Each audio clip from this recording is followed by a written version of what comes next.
Bonjour à toutes et tous, bienvenue pour cette première édition des rencontres des villes moyennes où je suis heureuse de vous accueillir depuis nos bureaux ici chez Léonard. Alors évidemment, nous aurions tous préféré être ensemble sur le terrain comme nous le faisons d'habitude pour les expéditions urbaines de la Fabrique de la Cité.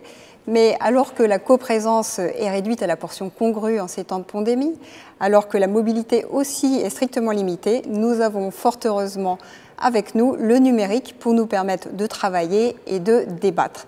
La ville moyenne s'est en quelque sorte imposée comme catégorie de pensée, tout comme la petite ville, les espaces ruraux, la métropole. Et ce qu'on voudrait finalement se demander dans cette session, c'est est-ce que la taille d'une ville est vraiment un critère pertinent pour déterminer des programmes d'action spécifiques. Alors pour répondre à ces questions, je suis heureuse d'accueillir Sylvain Robert. Sylvain Robert, président de la communauté d'agglomération de Lens-Liévin et maire de Lens. Bonjour. Bonjour. J'accueille également Hélène Pesquine, qui est la secrétaire permanente du plan urbanisme, construction, architecture, bien connue sous le nom de PUCA. Bonjour. Bonjour. Je vais partir de cette définition étonnante du géographe Roger Brunet qui a parlé des villes moyennes comme des objets réels non identifiés. Alors c'est vrai qu'à la fois la ville moyenne, on ne sait pas trop ce que c'est. L'INSEE nous dit que c'est entre 20 000 et 200 000 habitants, ce qui est quand même une fourchette assez large, on va dire. Il n'y a pas une ville moyenne qui ressemble à une autre. Et pourtant, la ville moyenne est dans le débat public, elle est dans les médias, c'est un objet de recherche et c'est un objet de politique publique. Alors, la question très simple que j'ai envie de vous poser, c'est pour vous, finalement, la ville moyenne, qu'est-ce que c'est? C'est une ville d'une certaine taille, c'est un espace fonctionnel spécifique, c'est un espace de vie particulier. Sylvain Robert, comment avez-vous envie de parler de la ville moyenne? Comme d'un espace peut-être de développement ou à cheval entre la métropole, où on voit bien, vous l'évoquiez tout à l'heure, on a commencé à avoir quelques exodes par rapport à des contraintes ou en tout cas des atouts qui pourraient être retrouvés dans les campagnes ou dans des villes moyennes, mais en même temps un peu plus développés ou en tout cas un peu plus intégrés sur certaines fonctionnalités que des villes rurales, avec des centres de décision, mais en même temps des centres, j'allais dire, d'intérêt de proximité. Après aussi, la ville moyenne est à regarder par rapport à son environnement, parce que vous parliez de 20 à 200 000. C'est vrai que nous, aujourd'hui, Lens, c'est 32 000 habitants, mais l'agglomération, avec une densité très forte, on est déjà à 250 000 habitants. Voilà, donc c'est aussi l'intégration d'une ville dans son environnement. Et sur notre territoire, on a deux villes moyennes, Lens et Liévin, qui ont la même taille et qui ne font pas forcément une centralité, je vais dire, naturelle d'une agglomération, où on a une ville centrale forte et d'autres villes peut-être moyennes autour, mais qui donnent une autre version de la métropole. On ne l'a pas forcément chez nous. Mais la ville moyenne a son intérêt aussi de par cette centralité de proximité qu'on peut retrouver. Est-ce que vous pensez qu'aujourd'hui, il est temps ou on est mûr pour concevoir un modèle de développement qui serait spécifique aux villes moyennes et qui finalement ne serait pas le calque version ville moyenne de ce qu'on fait par ailleurs pour les métropoles?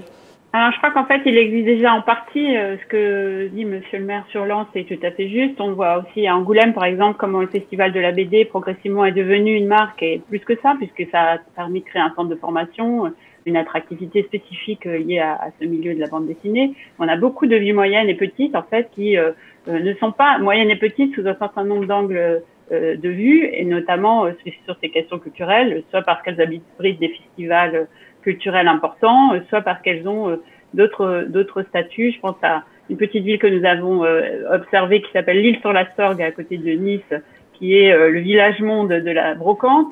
Voilà, on a aussi des statuts de grands quand on est des petits. Voilà, ce que je veux dire, c'est que ce qui est peut-être nouveau, et vous l'avez bien dit en introduction, c'est qu'il faut braquer le projecteur sur ces petites et moyennes villes, sur ces initiatives très souvent créatives des autres villes qui ne sont pas des métropoles. On en a un certain nombre d'exemples dans nos programmes de recherche-action. Effectivement, on a le sentiment qu'on est sorti un peu d'un discours binaire sur les métropoles qui, d'un côté, les représentait comme l'ogre qui allait dévorer les villes moyennes, ou de l'autre, comme l'unique planche de salut pour des villes moyennes qui n'avaient d'autre choix que de rentrer dans leur orbite. Vous pensez qu'on est vraiment en train de sortir de ce discours finalement très binaire, assez appauvrissant, il faut dire, par rapport à la réalité que vous avez rappelée et la richesse de ce qui se passe sur les territoires? Du point de vue de la visibilité du panel de villes moyennes en France, on en est sorti en particulier grâce à ce programme national Action Cœur de Ville, qui est quand même une marque assez forte, qui a donné à voir toutes ces villes intermédiaires, que d'ailleurs les Français connaissent très bien, parce qu'ils ont traversé la France, et qu'en général, quand on leur parle d'Amiens ou ou de Montauban justement, ou de Figeac, ils ont une idée de quoi il s'agit.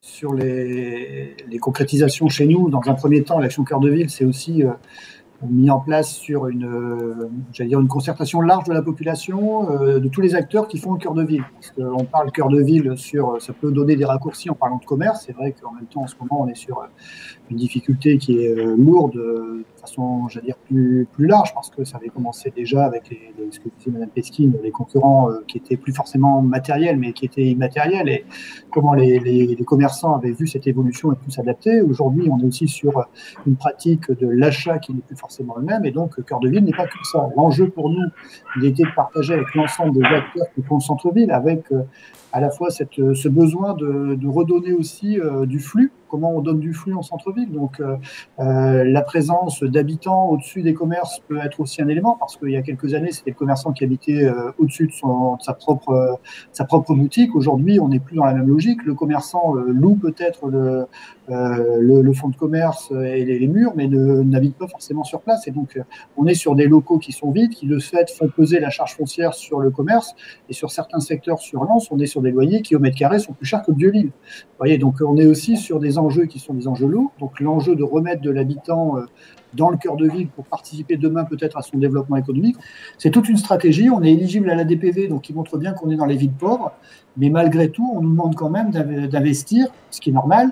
On ne demande que ça, on ne demande qu'à participer au plan de relance, qu'à participer à aller mobiliser les subventions, parce qu'on sait bien que c'est aussi incitatif et c'est volontariste quelque part dans cette démarche, du cœur de ville comme dans la rénovation du patrimoine minier qui est lui-même repris en logements sociaux, mais qui a une contrainte supplémentaire, par exemple, qui est classée à l'UNESCO. Donc des contraintes en termes de réhabilitation qui sont encore un peu plus importantes.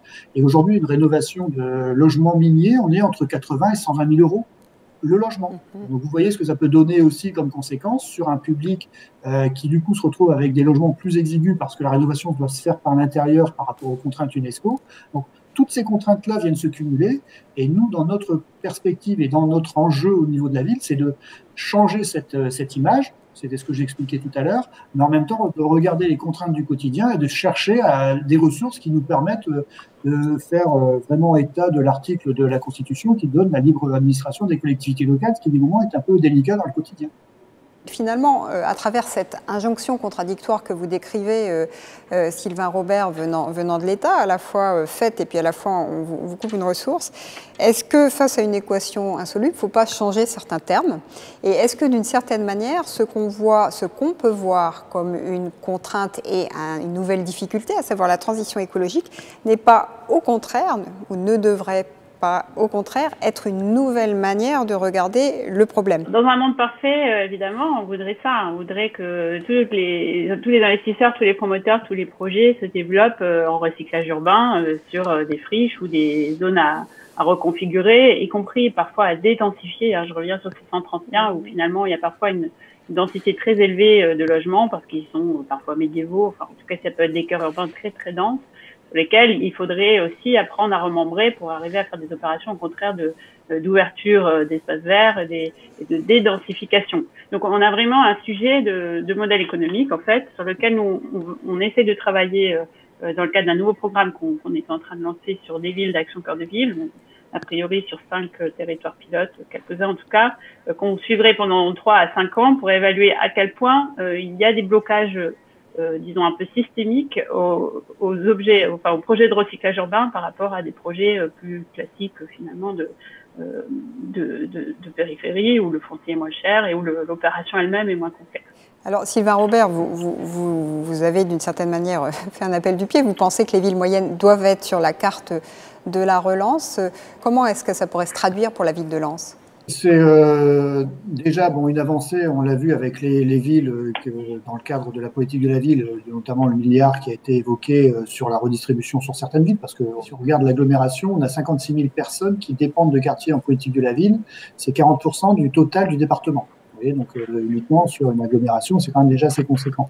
Et dans la partie zéro artificialisation, on a aussi nos outils d'urbanisme, on est en train de revoir notre plan local d'urbanisme, et en même temps, on crée une forêt urbaine aux portes du centre-ville. Alors, ce que je constate dans ce qu'on peut observer dans les programmes Action Cœur de Ville, c'est qu'il y a souvent des surprises qui sont liées à la programmation urbaine. En fait, j'ai quelques exemples en tête. Par exemple, à Dunkerque, le maire de Dunkerque, président de l'AGO, a transformé son ancien musée des Beaux-Arts, un beau bâtiment des années 50, mais qui n'était pas beaucoup visité, en une médiathèque un peu multidimensionnelle, avec du Wi-Fi gratuit, ce qui n'est pas négligeable, un bar associatif, un espèce d'amphithéâtre, d'auditorium ouvert aux associations, etc. Et on voit que il a réussi par ce pari un peu fou, qui lui a été beaucoup reproché, je crois, par le ministère de la Culture, qui ne voulait pas fermer le musée des Beaux-Arts, à faire revenir dans son centre-ville une population, notamment lycéenne étudiante, qui s'est saisie de cet équipement nouveau pour investir un quartier qui était un peu en déshérence. Merci pour